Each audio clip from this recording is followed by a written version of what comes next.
Students, blueprint digital में आपका स्वागत है। बच्चों, मैं आपका फिजिक्स टीचर अनुज शर्मा। बच्चों, जो लोग हमारे चैनल से जुड़े हुए हैं, जो लगातार हमारे लेक्चर देख रहे हैं, तो उन्हें पता है कि हमारा फिजिक्स में अध्याय 1 ख़त्म हो चुका है। और जो नए लोग आज हमारी क्लास से जुड़ने वाले हैं, जुड़ रहे हैं, तो हम बता देते उन्हें कि आज हमारा नया अध्याय 2 शुरू हो रहा है। और बच्चों, इसमें जो आज हम पढ़ने वाले हैं वो हमारे जो अध्याय 2 का नाम है वो है स्थिर विद्युत विभव व धारिता। ठीक है बच्चों, ये भी उतना ही इंपॉर्टेंट टॉपिक है जितना फर्स्ट वाला है। इसमें भी बोर्ड में बहुत क्वेश्चन पूछे जाते हैं। बच्चों, मैं आपको ये बताना चाहता हूँ कि इसी प्रकार के बोर्ड के सारे टॉपिक आपको बहुत अच्छी तरह समझाते हुए हम अपने लेक्चर आपको देते रहेंगे, तो कृपया आप हमारे चैनल को लाइक करिए। बच्चों, आज जो टॉपिक हम पढ़ने जा रहे हैं उसके अंदर हम पढ़ेंगे स्थिर विद्युत विभव। बच्चों, उसके बाद हम पढ़ेंगे किसी बिंदु आवेश के कारण विभव। और बच्चों, उसके बाद एक डेरिवेशन पढ़ेंगे और वो होगा डेरिवेशन कह सकते हैं या हम एक संबंध कह सकते हैं। डेरिवेशन तो हम बिंदु आवेश के कारण विभव है ऐसे खत्म कर देंगे। उसके बाद हम एक कंपेरिजन या तुलना देखेंगे दूरी के साथ विद्युत क्षेत्र विभव में परिवर्तन। तो आज ये टॉपिक पढ़ेंगे हम लोग। बच्चों, इसमें सबसे पहले हम लोग स्थिर विद्युत विभव के बारे में पढ़ेंगे। तो स्थिर विद्युत विभव को बच्चों, मैं आपसे एक बात कहना चाहता हूँ। मैं बहुत स्टूडेंट ऐसे देखता हूँ जो 12 पास कर लेते हैं लेकिन उन्हें विभव क्लियर नहीं होता। तो अगर आप थोड़ा सा पेशेंस रख के हमारी इस वीडियो को देखेंगे थोड़ा सा ध्यान से, तो मैं आपको शुरुआत में थोड़ा सा एक ऐसा कॉन्सेप्ट बताऊंगा जिससे मैं विभव की डेफिनेशन पे आऊँगा। तो आपको बच्चों थोड़ा सा पेशेंस रखना पड़ेगा। तो आप हमारी वीडियो को कंटिन्यू देखते रहिए इसे और थोड़ा सा ध्यान से समझेंगे। ठीक है स्टूडेंट्स? तो स्टूडेंट्स, पहले हम ये समझेंगे कि स्थिर विद्युत विभव यानी विभव की डेफिनेशन किस प्रकार निकाली गई, कौन सी ऐसी चीज है जिससे विभव को हमें समझना पड़ा। तो बच्चों, थोड़ा सा ध्यान से आपको समझना पड़ेगा। बच्चों, पहले अगर हम एक बिंदु आवेश Q की कल्पना करें, ये एक स्रोत आवेश है, स्रोत आवेश। तो बच्चों थोड़ा सा ध्यान से सुनना। अब ये स्रोत आवेश है तो हम पिछली क्लासों में पढ़ चुके हैं कि इसके जो चारों तरफ होगा वो इसका विद्युत क्षेत्र होगा और यह हम अच्छी तरह जानते हैं। ठीक है स्टूडेंट? तो बच्चों, अब अगर मैं किसी एक बिंदु को मान लूं, सपोज ये मैंने बिंदु ए ले लिया इस प्रकार, तो बच्चों बिंदु ए पे इसका कोई ना कोई विद्युत क्षेत्र होगा जिसे मैं इस तरह से दिखा सकता हूँ। यहाँ पे विद्युत क्षेत्र होगा, ठीक है। और ये विद्युत क्षेत्र की जो दिशा होगी वो इस तरफ होगी, क्योंकि धनात्मक आवेश है तो बाहर की तरफ जाएगा। अब बच्चों थोड़ा सा आप ध्यान से समझने एक बात, अगर मेरे पास कोई Q आवेश है, धनात्मक Q आवेश, और ये अनंत पर स्थित है, अनंत पर। बच्चों, अनंत का मतलब क्या है मैं फिर बता दूं। फिजिक्स में अनंत या इनफाइनाइट का मतलब होता है ये आवेश स्रोत आवेश से इतनी दूर है कि इस पे इसका कोई प्रभाव नहीं पड़ रहा। ठीक है, इसके पास, ये आप समझ गए बच्चों। इसे कभी कभी हम परीक्षण आवेश भी बोलते हैं। तो जब आप बुक में देखेंगे तो इसको परीक्षण आवेश भी लिखा रहता है, परीक्षण आवेश। तो इसे आप ध्यान से समझें, परीक्षण आवेश। ठीक है स्टूडेंट? अब बच्चों ध्यान से समझो, आप अगर ये प्लस Q आवेश मैं इसके पास बिंदु ए पर लाना चाहता हूं, मैं ये आवेश यहां लाना चाहता हूं, इस बिंदु पर ये यहां लाना चाहता हूं, तो बच्चों थोड़ा ध्यान से बताओ, क्या ये मैं आराम से ला सकता हूं? इसे नहीं ला सकता। क्यों नहीं ला सकता बच्चों? क्योंकि इस स्रोत आवेश का एक विद्युत क्षेत्र है और ये विद्युत क्षेत्र इस आवेश पे बल लगाएगा। और विद्युत क्षेत्र कितना बल लगाता है बच्चों? जितना आवेश है और जितना उस विद्युत क्षेत्र का मान है। तो हम कह सकते हैं कि जो बल लगेगा वो लगेगा F इज इक्वल टू जितना आवेश है और जितना वहां पे विद्युत क्षेत्र है। और इस बल की दिशा भी वही होगी बच्चों जो विद्युत क्षेत्र की होगी। ये आप समझ सकते हैं। तो बच्चों, ये विद्युत क्षेत्र किसका है? ये विद्युत क्षेत्र है जो स्रोत आवेश लगा रहा है। ये स्रोत आवेश, ये इलेक्ट्रिक फोर्स जो लगा रहा है, इसकी वजह से विद्युत क्षेत्र लग रहा है। तो बच्चों, अगर मैं इस आवेश को यहाँ लाना चाहता हूँ तो मुझे भी एक बल लगाना पड़ेगा, जो मैं कह सकता हूँ एक बाह्य बल लगाना पड़ेगा। एक बाह्य बल, ये बाह्य बल मुझे लगाना पड़ेगा। और बच्चों कितना लगाना पड़ेगा? उतना ही लगाना पड़ेगा। अगर मैं मान के चलूं कि मैं बिल्कुल बिना त्वरण के इस आवेश को ला रहा हूं, तो कम से कम उतना ही आवेश होगा जितना कि ये विद्युत क्षेत्र इस स्रोत आवेश का हमारे चार्ज पे लगा रहा है, इतना है। ठीक है स्टूडेंट? ये आप समझ सकते हैं। ये बात लगेगी मुझे विपरीत दिशा में लगाना पड़ेगा, विपरीत दिशा में, विपरीत दिशा में।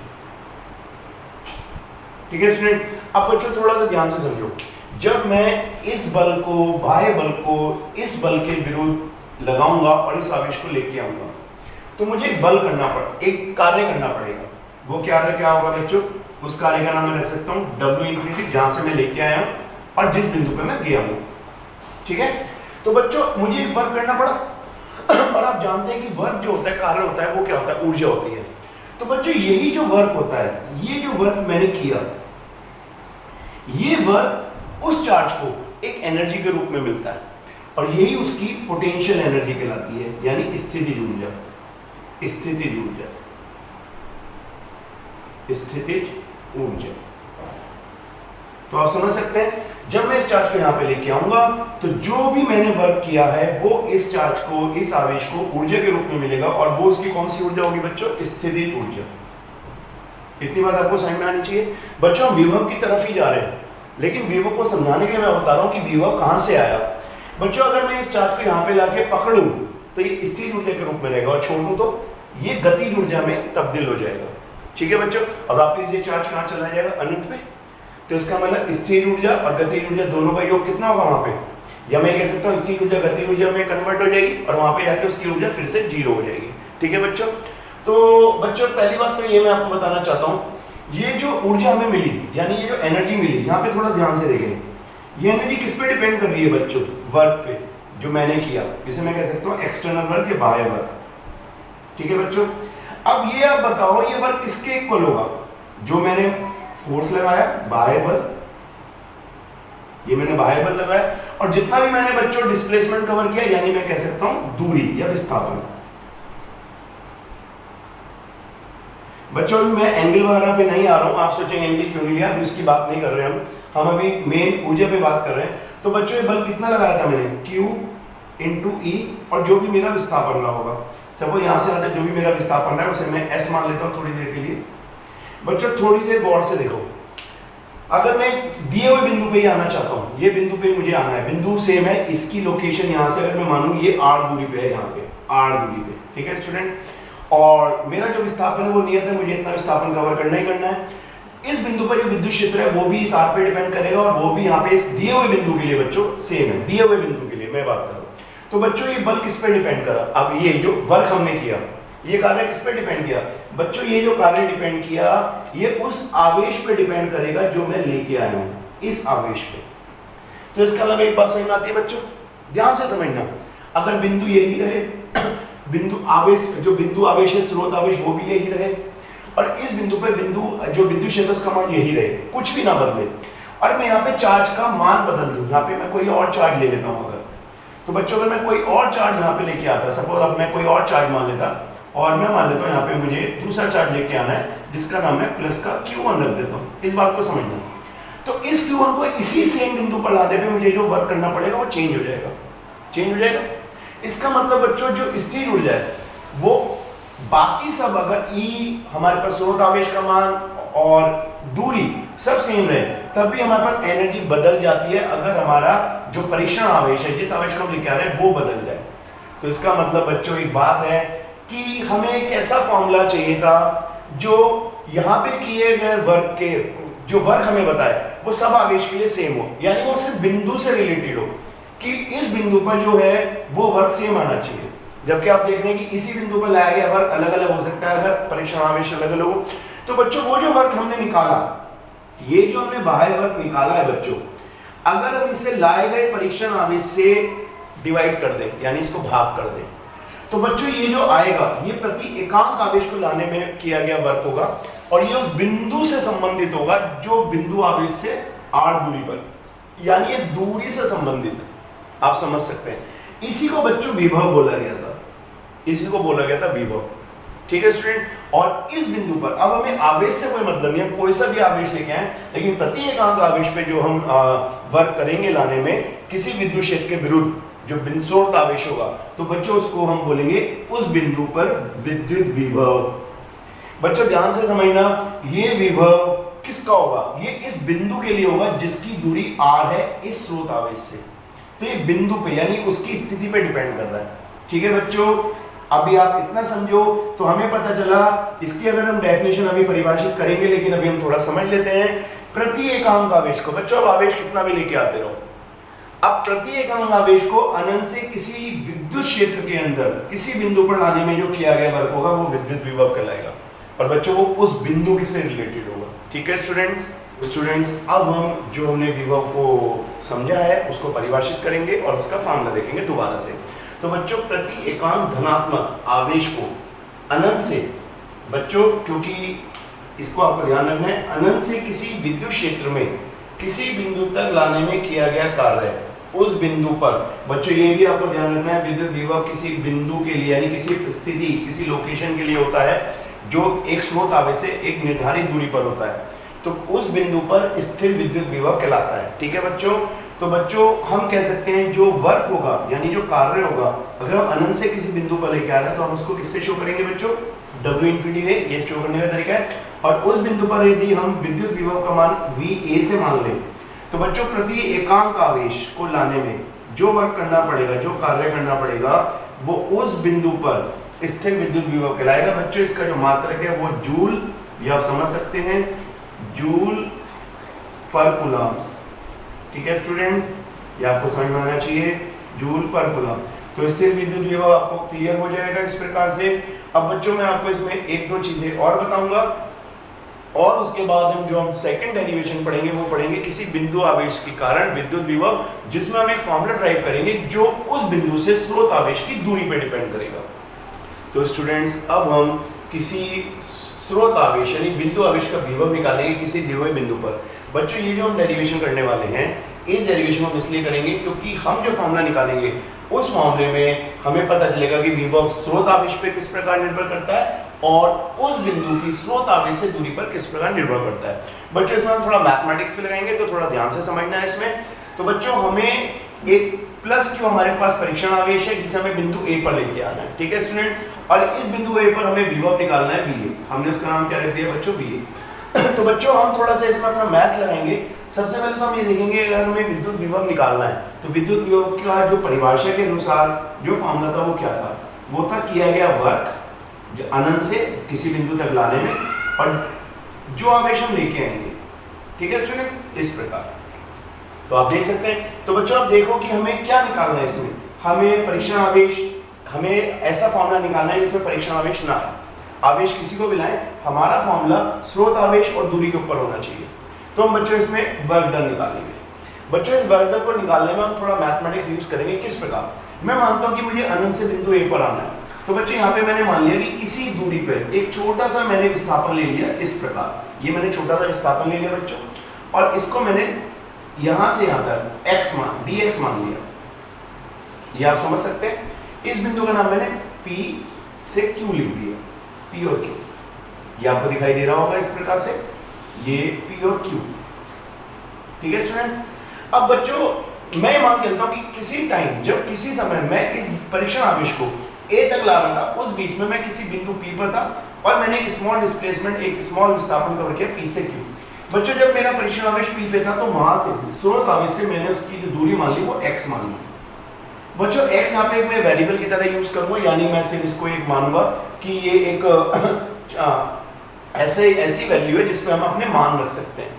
बच्चों P बिंदु पर मैं मान के चल रहा हूँ कि उस टाइम जो स्रोत आवेश है मेरे परीक्षण आवेश पर जो विद्युत क्षेत्र लगा रहा था वो E लगा रहा था, और इस विद्युत क्षेत्र की वजह से जो बल लग रहा था बच्चों कितना लगेगा, Q × E। ये तो आप सब समझ सकते हैं। ठीक है बच्चों, तो अब बच्चों बात करते हैं कि हमें वर्क डन कैसे मिलेगा। तो हम कहते हैं कि सबसे पहले हम P से Q तक लाने में स्मॉल वर्क डन dW की पे बात कर लेते हैं थोड़ी देर, dW इस प्रकार। और dW कितना होगा बच्चों, तो बच्चों ये जो क्षेत्र है, ये जो फोर्स है, ये विद्युत क्षेत्र की वजह से है जो स्रोत आवेश का है, ये वाला। तो मुझे इसके विपरीत एक बल लगाना पड़ेगा जिससे मैं बोल सकता हूँ बाह्य बल। तो मुझे एक बाह्य बल लगाना पड़ेगा बच्चों, और ये बल एक वेक्टर क्वांटिटी है और डॉट स्केलर प्रोडक्ट है आप जानते हैं, और जो मैंने डिस्प्लेसमेंट कवर किया वो dx।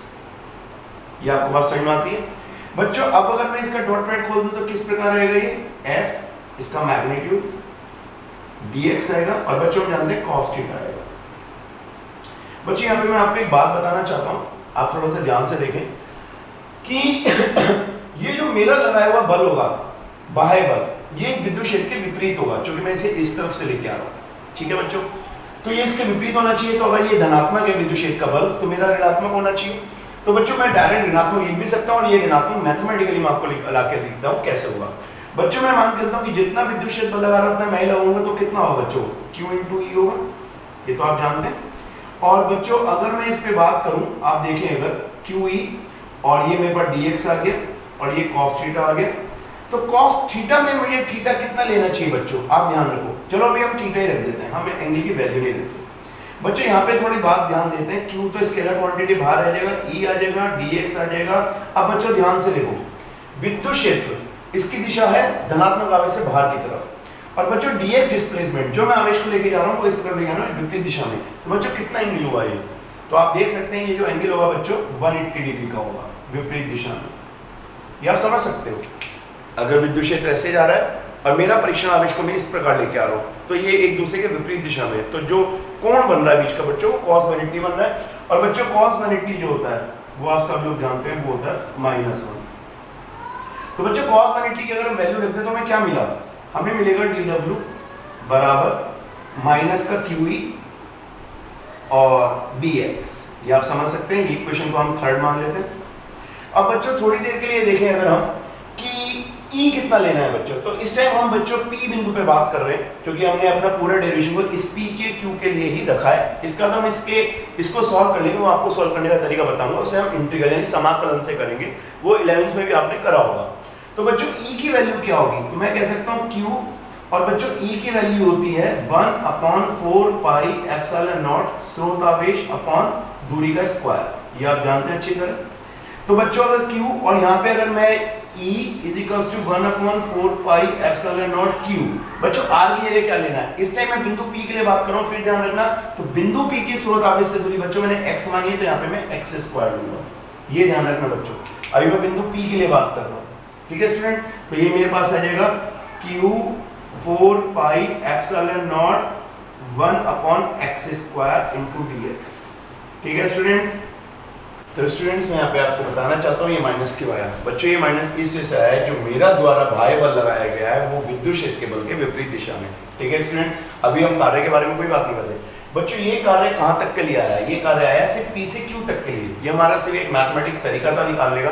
बच्चों हम अनंत से किसी चार्ज को लाए थे और वो हमें बिंदु A तक लाना है, तो बच्चों हमें इसका कुल वर्क कैसे मिलेगा, तो हम कहेंगे जो कुल वर्क होगा, कुल वर्क या कुल कार्य, बच्चों को कुल कार्य मिलेगा अगर हम dw का इंटीग्रल यानी समाकलन कर दें। तो समाकलन कैसे करते हैं बच्चों, आपको पता है जब हम यहाँ पे थे अनंत पे तो हमारा किया गया वर्क कितना था बच्चों 0, जो हम बिंदु A पर लाएंगे तो हम कहेंगे कुल वर्क कितना करा हमने w। बच्चों यहाँ पे अगर हम देखें तो बिंदु आवेश जो कि परीक्षण आवेश है और जो स्रोत आवेश है ये स्केलर क्वांटिटी, इसको समाकलन नहीं करना हमें। 4 पाई एप्सिलॉन नॉट भी बच्चों एक कांस्टेंट वैल्यू है, तो बच्चों इंटीग्रल किसका करेंगे हम, इंटीग्रल करेंगे 1/x स्क्वायर dx का, ये आपको समझ में आनी चाहिए। बच्चों x एक वेरिएबल है यहाँ पे, यानी ये हमें इसके अंदर हम अपनी दूरी का मान रख सकते हैं। तो बच्चों दूरी क्या होनी चाहिए, जब अनंत पे हमारा आवेश था तो स्रोत आवेश से उसकी दूरी कितनी थी बच्चों, हम कहेंगे इन्फिनिटी, ये आप देख सकते हैं इन्फिनिटी, ठीक है स्टूडेंट्स। और बच्चों जब हम इसे बिंदु A पे लगाए तो स्रोत आवेश से कितनी दूरी मानी हमने r, तो ये दूरी कितनी हो गई बच्चों r, और इस इक्वेशन का नाम रख देते हैं 4। तो आप देख लीजिए इस प्रकार हमने अपनी सारी कंडीशन रख के एक ऐसी समीकरण प्राप्त करी है जो इंटीग्रल यानी समाकलन के रूप में है और उसमें हम अपनी लिमिट रख चुके हैं बच्चों। अब इसको हम थोड़ा सा यहाँ पे देखेंगे, यहाँ पे अगर गौर से देखें तो dw का जब इंटीग्रल करेंगे समाकलन तो w आएगा, ये मैं आपको इसमें ज्यादा बताना नहीं चाहता क्योंकि लिमिट रख के डायरेक्ट w आ जाएगा इस प्रकार। और बच्चों -q और Q और 4 पाई एप्सिलॉन नॉट इसको हमें नहीं छेड़ना है बच्चों। 1/x स्क्वायर का जो समाकलन होता है आपने 11 में सीखा होगा, माइनस के 1/x होता है और लिमिट अभी हम नहीं रखेंगे, ठीक है स्टूडेंट्स। तो बच्चों ये माइनस अगर हम बाहर ले लें तो कितना आएगा, माइनस माइनस प्लस हो जाएगा, Q हो जाएगा, Q हो जाएगा, 4 पाई एप्सिलॉन नॉट हो जाएगा और ये हो जाएगा बच्चों 1/x इन्फिनिटी की पावर r। बच्चों लिमिट कैसे रखेंगे हम लोग, सबसे पहले आपको पता है मैथ्स में ऊपर की लिमिट रखी जाती है और फिर माइनस का साइन लगा के लोअर लिमिट रखी जाती है, नीचे वाली लिमिट। तो हम इसमें जब लिमिट रखेंगे तो ये आएगा Q 4 पाई एप्सिलॉन नॉट, बच्चों इसमें 1/r आएगा, फिर माइनस लगाएंगे, फिर इन्फिनिटी रखेंगे, ठीक है। और बच्चों 1/∞ होता है 0, ये आपको पता होगा। तो बच्चों फाइनली हमारे पास आया वो आया W is equals to Q capital Q 4 pi epsilon not 1 upon R। ये आप देख सकते हैं इस इक्वेशन को फिफ्थ मान लेते हैं। तो स्टूडेंट्स अब हम इसको थोड़ा सा ध्यान से देख लें। हमारा किया गया कुल कार्य आ चुका है। तो बच्चों हमें क्या निकालना था, हमें बिंदु A पर विद्युत विभव निकालना था और परिभाषा के अनुसार विद्युत विभव का क्या फॉर्मूला है बच्चों, किया गया कार्य बटे क्या प्रति एकांक आवेश। ठीक है बच्चों।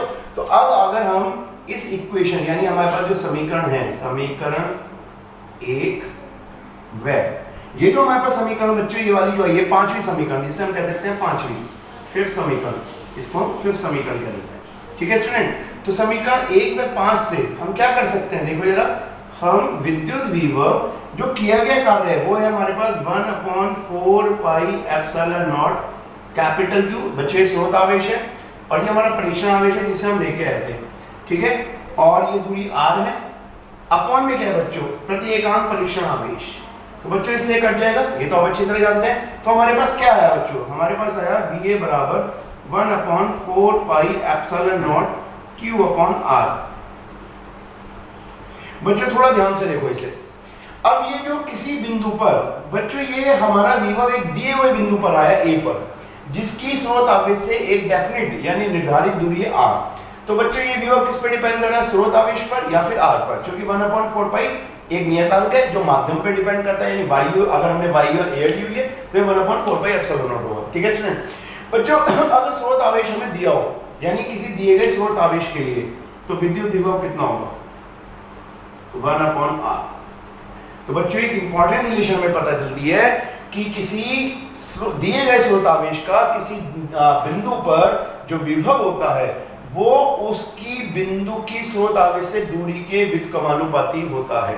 ठीक है स्टूडेंट। जैसे अगर मैं आपको एक बात बताऊं, आगे हम पढ़ेंगे, जैसे विद्युत क्षेत्र हमेशा दूरी के वर्ग के व्युत्क्रमानुपाती होता है, इसी प्रकार विभव जो है दूरी के व्युत्क्रमानुपाती होता है। ठीक है स्टूडेंट्स। तो स्टूडेंट्स अब मैं आपको कुछ नोट करके बात बताना चाहता हूं विभव के बारे में। बच्चों किसी बिंदु आवेश का जो स्थिर विद्युत विभव होता है वो त्रिज्यीय सम्मित होता है। त्रिज्यीय सम्मित क्या मतलब है इस बात का, तो इसको आप देखें जरा। अगर मैं एक स्रोत आवेश बना के दिखाऊं, ये बिंदु आवेश मैंने बना दिया स्रोत आवेश। ठीक है बच्चों। और इसको हम थोड़ा सा इस तरह से दिखा देते हैं, इस प्रकार। तो बच्चों इसका जो विभव होगा वो किस प्रकार का होगा, कैसा दिखेगा हमें, तो मैं आपको बता देता हूँ, स्फेरिकल सिमेट्रिक या त्रिज्यीय सममित होता है। इसका मतलब है बच्चों अगर मैं इसकी ये विद्युत क्षेत्र रेखाएं दिखाऊं थोड़ी देर के लिए, इस प्रकार, ये आप देखें थोड़ा सा, ये इस प्रकार अगर मैं दिखाना चाहूं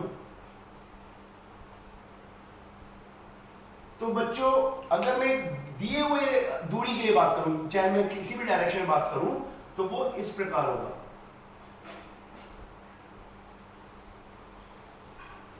तो ये आप देख सकते हैं बच्चों, अगर चारों तरफ से जो दूरी है वो समान माने, ये अगर R में मानूं तो ये भी R होगी, ये भी, ये सब R होगी, तो बच्चों आप देख सकते हैं ये स्फेरिकल सिमेट्रिक या गोलीय या हम कह सकते हैं त्रिज्यीय सममित एक गोलाकार होता है। ठीक है बच्चों। तो इस बिंदु पर अगर विभव की बात करें तो यहाँ पे भी सेम होगा, यहाँ पे भी सेम होगा, हर जगह सेम होगा। इसे कहते हैं त्रिज्यीय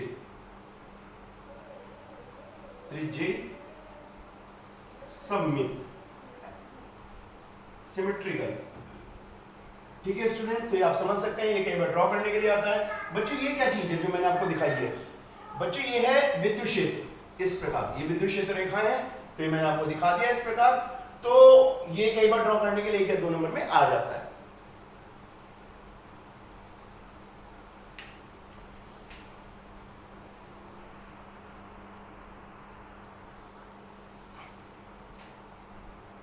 तो बच्चों अब मैं आपको बताना चाहता हूं, आप देखें एक दूसरा नोट मैं आपको बताना चाहता हूं किस बारे में, उसे हम ध्यान से देखते हैं। बच्चों अगर मैं स्रोत आवेश के विद्युत क्षेत्र के अंदर, क्योंकि यहाँ पे कहीं ना कहीं विद्युत क्षेत्र होता है आप जानते हैं, और इसमें मैं 2 बिंदु मान लूं, तो अगर मैं इस बिंदु की दूरी स्रोत आवेश से कितनी दिखाऊं बच्चों, R1, और इस स्रोत आवेश की दूरी कितनी दिखाऊं बच्चों, R2। ठीक है स्टूडेंट।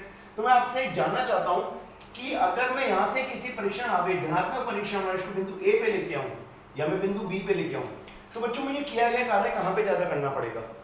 तो मैं जानता हूं अभी हमने एक प्रूफ किया है, एक डेरिवेशन किया है, v प्रोपोर्शनल टू 1/r, यानी v विड्थ को समानुपाती होता है दूरी के। ठीक है बच्चों, तो आप देखो कौन सी दूरी कम है बच्चों, r2 दूरी जो है वो कम है r1 से, तो विभव किसका ज्यादा होगा? मैं b बिंदु पे विभव vb से दिखाऊं और a बिंदु पे विभव va से दिखाऊं, तो बच्चों vb ज्यादा होगा v1 से, ये ध्यान रखना है आपको। इसीलिए vb को बोला जाता है बच्चों उच्च विभव, इसे उच्च विभव कहते हैं, उच्च विभव। और इसे क्या कहते हैं बच्चों? निम्न विभव। ये बहुत काम आता है, ये चीजें समझने वाली हैं हमारे पास। तो बच्चों इसका मतलब ये है कि जैसे जैसे हम परीक्षण आवेश को स्रोत आवेश के विद्युत क्षेत्र के भीतर ले जाते जाएंगे वैसे वैसे विभव बढ़ता जाएगा। इसका मतलब A और B के बीच में विभव में अंतर है, और बच्चों के लिए दो बिंदुओं के विभव में जो अंतर होता है उसे कहते हैं विद्युत विभवांतर। बच्चों ये बहुत इंपॉर्टेंट है, अगर इसको पूरा लिखा जाए तो हम ये कह सकते हैं स्थिर विद्युत विभवांतर, इस प्रकार। और इसको हम थोड़ा और से कर लें, ठीक है स्टूडेंट। तो ये बहुत इंपॉर्टेंट चीज है। स्थिर विद्युत विभवांतर क्या है? तो बच्चों हम कह सकते हैं कि अगर मैं परीक्षण आवेश को किसी एक बिंदु से दूसरे बिंदु तक ले जाऊं किसी विद्युत क्षेत्र के अंदर, तो वो जो वर्क मुझे करना पड़ेगा WAB, अगर मैं इसका नाम रख दूं A से B तक लाने में, तो किसी, अभी हम बच्चे इसको परिभाषित कर लेंगे, पहले आप समझ लें। किसी विद्युत क्षेत्र के अंदर एक बिंदु से दूसरे बिंदु तक किसी आवेश को लाने में किया गया वर्क, वो वर्क कितना होगा बच्चों? WAB। ये आप समझ सकते हैं, एक बिंदु से दूसरे बिंदु तक लाने में। और जिस आवेश को हम लेके आए हैं तो उसको हम प्रति एकांक आवेश लेते ही हैं, तो हम कह सकते हैं कि प्रति एकांक आवेश को किसी विद्युत क्षेत्र के अंदर एक बिंदु से दूसरे बिंदु तक लाने में जो वर्क करना पड़ेगा, जो कार्य करना पड़ेगा, वो उन दो बिंदुओं का विभवांतर कहलाएगा। तो बच्चों जहां से हम गए हैं और जहां लाए हैं, तो जो बाद वाला बिंदु का विभव है वो, उसमें से हम पहले वाले बिंदु का विभव माइनस कर देंगे। तो आप देख सकते हैं ये विभवांतर हमें इस प्रकार प्राप्त हो जाएगा। इसको हम परिभाषित कर लेंगे और इसकी भी जो मात्रक होगा बच्चों जूल पर कूलाम होगा। बच्चों एक बार मैं दोबारा इसको क्लियर कर दूं, किसी विद्युत क्षेत्र के अंदर एक बिंदु से दूसरे बिंदु तक पर किसी आवेश को लाने में किया गया वर्क, प्रति एकांक आवेश को लाने में किया गया वर्क कार्य उन दो बिंदुओं के बीच का विभवांतर कहलाता है। जो पहले बिंदु का विभव होगा, वहां से जब हम गए जाएंगे दूसरे बिंदु का विभव होगा, तो बाद वाले में से पहले वाला माइनस करेंगे तो हमें विभवांतर आ जाएगा। अगर हम स्रोत आवेश के अंदर की तरफ जा रहे हैं तो बच्चों ये हमेशा धनात्मक आएगा, क्योंकि V1 ज्यादा है VB ज्यादा है VA से। तो ये आप समझ सकते हैं बच्चों, ठीक है। तो स्टूडेंट्स अब मैं आपको कुछ इसमें बता देता हूं। हमने विभवांतर भी पढ़ लिया है, और विभवांतर की डेफिनेशन एनसीईआरटी में अलग से नहीं है, इसको सिर्फ समझाया मैंने, क्योंकि बहुत काम आता है। हमने विभव के बारे में अच्छी तरह पढ़ा है, उसका डेरिवेशन भी कर लिया है। बच्चे विभवांतर की परिभाषा देख लीजिए एक बार। किसी धनात्मक आवेश को किसी विद्युत क्षेत्र में, बच्चों ये इंपॉर्टेंट है, जब भी हम आवेश को लाते हैं तो विभव तभी होता है विभवांतर दोनों जब विद्युत क्षेत्र के अंदर लाते हैं, एक बिंदु से दूसरे बिंदु तक किसी भी पथ द्वारा। बच्चों ये मैंने अलग से ये रेड पेन से दिखाया है क्योंकि बहुत इंपॉर्टेंट है, इस पे क्वेश्चन भी पूछे जाते हैं। किसी भी पथ से चाहे आप ले आए, यानी किसी भी पाथ से किया गया कार्य उन बिंदुओं के बीच का विभवांतर कहलाता है, ठीक है स्टूडेंट। तो हम कह सकते हैं, अगर फॉर्मूला हम यहाँ पे देखें तो VA, या अगर हम एक VA से लेके आए और B पे गए तो VB minus VA WAB। AB बच्चों नाम रखने का तरीका, यानी A से लाए और B तक, और ये है Q जिस आवेश को हम लेके आए हैं, ठीक है स्टूडेंट्स। बच्चों ये मैं आपको बता दूं, चाहे विभवांतर हो चाहे विभव हो, ठीक है बच्चों, दोनों ही अदिश राशियां होती हैं। विभव और विभवांतर दोनों अदिश राशियां होती हैं, यानी इनमें हमें दिशा की जरूरत नहीं होती है। बच्चों एक और इंपॉर्टेंट चीज मैं आपको यहाँ पे बताना चाहता हूं, जो बहुत ध्यान से आपको ध्यान रखना है। अगर हम सपोज मेरे पास किसी विद्युत, यहाँ पे कोई विद्युत क्षेत्र है बच्चों, और ये मेरे पास एक बिंदु A है और यहाँ पे मेरे पास बिंदु B है, ठीक है बच्चों। एक मेरे पास आवेश है प्लस Q। तो बच्चों ध्यान से सुनना, अगर मैं इस आवेश को किसी भी पाथ द्वारा बिंदु B पर लेके आऊं, चाहे मैं इस प्रकार लेके आऊं, चाहे मैं इस प्रकार लेके आऊं, चाहे मैं ऐसे लेके आऊं, चाहे मैं किसी भी प्रकार से लेके आऊं, बच्चों ध्यान से सुनना, विभवांतर इस बात पर डिपेंड नहीं करता कि वो किस पाथ से लाया गया, यानी किस रास्ते से लाया गया, 1 2 3 4। चाहे मैं चारों रास्ते से चारों तरीके से लेके आऊं, लेकिन ए से बी तक अगर मैं ए का विभवांतर बी ए मान लूं और बी का विभवांतर बी बी मान लूं तो दोनों के बीच का विभवांतर सेम रहेगा। ये ध्यान रखना, ये सेम रहता है, समान। ठीक है बच्चों, तो इसका मतलब दो बिंदुओं के बीच किया गया कार्य उन बिंदुओं को लाने में जो हमने पाथ का अनुसरण किया यानी फॉलो किया उस पर डिपेंड नहीं करता। और बच्चों जब ये वाली स्थिति होती है कि किया गया कार्य पाथ पर डिपेंड नहीं करता, तो ऐसे विद्युत क्षेत्र जिसके अंदर हम उसे ला रहे हैं आवेश को, या ऐसा बल जिसके अगेंस्ट हम वो कार्य कर रहे हैं, उसे हम संरक्षी, ऐसे को बल विद्युत क्षेत्र को हम संरक्षी विद्युत क्षेत्र कह सकते हैं, संरक्षी विद्युत क्षेत्र। इस प्रकार विद्युत क्षेत्र, और वो क्षेत्र जो बल लगाता है उस बल को हम संरक्षी विद्युत बल कह सकते हैं, विद्युत बल। ठीक है स्टूडेंट्स, तो ये बहुत ध्यान, संरक्षी का मतलब बच्चों कंजर्वेटिव होता है। और भी इसकी और डेफिनेशन है, अगर समय पे आएंगी तो मैं आपको बताऊंगा, लेकिन अभी इतना समझ लेते हैं, एक किसी आवेश को एक बिंदु से दूसरे बिंदु तक लाने में किया गया कार्य पाथ पर डिपेंड नहीं करता, और ऐसे विद्युत क्षेत्र जिसके अंदर हम ये कार्य करते हैं जिसके अगेंस्ट, या ऐसे बल जिसके विरुद्ध ये कार्य किया जाता है, ऐसे विद्युत क्षेत्र को संरक्षी या बल को संरक्षी बल कहते हैं। बच्चों ये भी बहुत बार पूछा जाता है, तो ये आप थोड़ा ध्यान से पढ़ें। तो बच्चों अब मैं आपको जो हमारी आज की क्लास थी उसका लास्ट टॉपिक पढ़ा देता हूं, दूरी के साथ विद्युत क्षेत्र में विभव में परिवर्तन। ठीक है बच्चों, यानी विद्युत क्षेत्र और विद्युत विभव दूरी के साथ किस प्रकार से चेंज होते हैं, इसको बच्चों हम एक ग्राफ से दिखाएंगे, और ये कई बार पूछा गया है। तो अगर हम एक ग्राफ से बताने की कोशिश करें, और एक एक्सिस, इसको हम एक्स एक्सिस ले लें, इसको वाई एक्सिस ले लें, और बच्चों इसको हम यहाँ पे दूरी ले लें इस एक्सिस पे, और यहाँ पे हम विद्युत क्षेत्र व विभव दोनों को बताएं। तो बच्चों दूरी यहाँ किससे मैं आपको बता दूं, स्रोत आवेश से। यहाँ पे कोई स्रोत आवेश है, सपोज ये हमने स्रोत आवेश ले लिया, स्रोत आवेश। ठीक है स्टूडेंट्स, अब बच्चों जरा गौर से देखो कि विभव और विद्युत क्षेत्र किस प्रकार से परिवर्तित होते हैं। तो हम जानते हैं विद्युत क्षेत्र दूरी के वर्ग के व्युत्क्रमानुपाती, और जो विद्युत विभव होता है बच्चों, विभव दूरी के व्युत्क्रमानुपाती होता है। तो इसमें कौन सा तेजी से दूरी के साथ घटेगा, तो बच्चों विद्युत क्षेत्र तेजी के साथ घटता है। तो अगर हम एक ऐसा ग्राफ दिखाएं, इस प्रकार से अगर आप देखें, यहाँ पे हम एक ऐसे लाइन दिखा देते हैं थोड़ी देर के लिए, तो यहाँ पे अगर आप देखें ये इस तरीके से तेजी के साथ इस प्रकार से घटेगा। तो ये, और अगर मैं आपको विद्युत विभव के बारे में दिखाऊं तो ये इस प्रकार होगा।